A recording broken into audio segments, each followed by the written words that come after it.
Au commissariat, Sarah interroge Mathias, le réceptionniste des Ferré, car il est responsable de l'inspection des chambres. Or, la veille, Mathias assure que la chambre prévue pour Charles Julliard était impeccable. Pourtant, à son arrivée, ce dernier a trouvé un tas de viscères sur le lit. Mathias avoue que les clés des chambres sont facilement accessibles. Sarah le questionne également sur la soirée où le barbecue a pris feu. Mathias déclare qu'il était en train de finaliser la réservation d'un groupe de randonneurs à ce moment-là. Avant qu'il parte, Sarah récupère son briquet à essence pour faire des analyses. Un peu plus tard, Damien informe Martin que la signature chimique du briquet ne correspond pas à l'essence retrouvée sur le barbecue. Damien ajoute qu'il a également analysé les photos reçues de manière anonyme la veille par Alban. Il affirme qu'il s'agit de photos argentiques développées par un particulier. De retour à l'hôtel, Mathias assure à Alban qu'il n'a rien à voir avec tout ce qui se passe. Sans se douter que son mari l'entend, cette dernière lui témoigne toute sa confiance.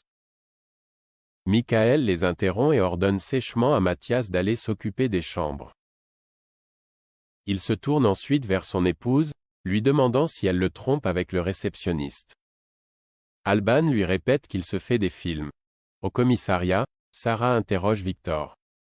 En effet, celui-ci avait envisagé de faire une offre pour acheter l'hôtel des Ferré, mais y a finalement renoncé car l'affaire n'était pas rentable pour lui. Sarah se demande alors pourquoi Charles y avait réservé une chambre. Victor n'y voit qu'une coïncidence. La policière va ensuite vérifier l'alibi de Victor lors de l'incendie du barbecue. Il déclare qu'il était à la marina pour un rendez-vous professionnel. De son côté, Nordine interroge Charles. Celui-ci affirme que la porte de sa chambre était verrouillée avant qu'il n'entre à l'intérieur et découvre les viscères sur le lit. Il explique qu'il avait réservé cette chambre pour un plan cul, Rachel, mais qu'il a finalement annulé après ce qui s'est passé. Après quoi, Nordine retrouve Timothée à l'extérieur. Le jeune homme est contrarié d'avoir entendu Charles parler de Rachel en de tels termes, même si celle-ci lui avait dit qu'elle avait eu plusieurs partenaires. Nordine s'étonne que son ex se confie ainsi à Timothée et pas à lui. Au Spoon, Nordine dîne avec Rachel et essaye d'en savoir plus. À l'hôtel, Alban, Michael et Chloé accueillent les enfants de la famille Ferré, Octave et Mia, revenus de colonies de vacances. Alban veut d'ailleurs les préserver de l'enquête en cours. Alex, quant à lui, est un peu à l'écart, au téléphone avec Judith. En entendant quelqu'un crier, il raccroche précipitamment, puis se dirige vers l'origine du cri. Il retrouve alors Mathias, inconscient, par terre, alors que sa mère s'apprête à partir au boulot. Maud essaye subtilement de s'assurer qu'elle aura la maison pour elle toute seule. Une fois Raphaël parti, Camille devine facilement que Maud a prévu un tête-à-tête avec Diego. En effet, la jeune fille veut passer à l'étape supérieure avec lui. Maud et Diego se prélassent donc ensemble à la piscine. Certains d'être seuls, ils décident de faire l'amour. Au lit, ils avouent mutuellement avoir apprécié ce moment. Ils sont alors surpris par Martin, venu récupérer le portefeuille qu'il avait oublié. Le soir, Raphaël remarque un malaise général pendant l'apéro. Maud avoue la vérité. Martin est gêné, tandis que Camille s'amuse de la situation. Après le dîner, elle interroge sa sœur, qui lui raconte à quel point sa première fois avec Diego s'est bien passée. Camille est contente pour elle et semble d'ailleurs nostalgique des premières fois.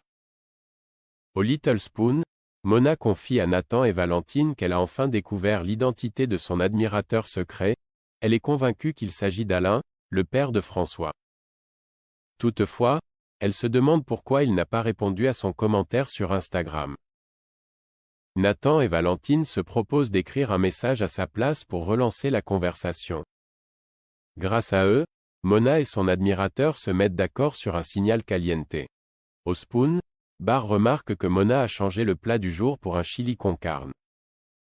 Il craint que le plat ne fonctionne pas auprès des clients en pleine période de canicule. Mais il comprend ensuite qu'il s'agit d'une technique de sa cuisinière pour repérer son crush. Pendant le service, Mona attend un signe de la part d'Alain, venu déjeuner avec François et ayant effectivement commandé un chili. De son côté, Alain indique à son fils que Mona n'arrête pas de le fixer. Il montre ensuite à François un porte-clés en forme de piment rouge. Mona l'interprète aussitôt comme le signal qui confirme ses soupçons.